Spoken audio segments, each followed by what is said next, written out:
Simply imagine that you have several tables situated in different sheets. For example, there is a table with January sales, one with February sales, and another with March sales.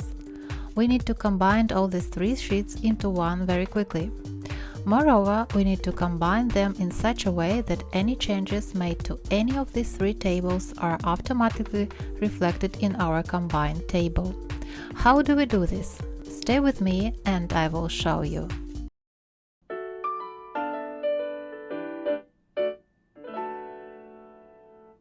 For this, I will use the VSTACK function in Excel.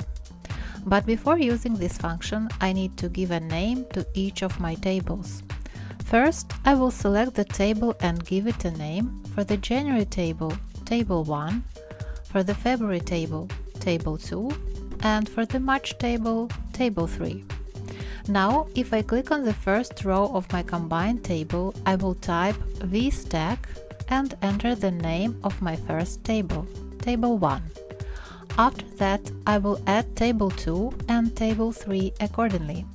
Now, if I press Enter, I can see that all data from these three tables are combined into one.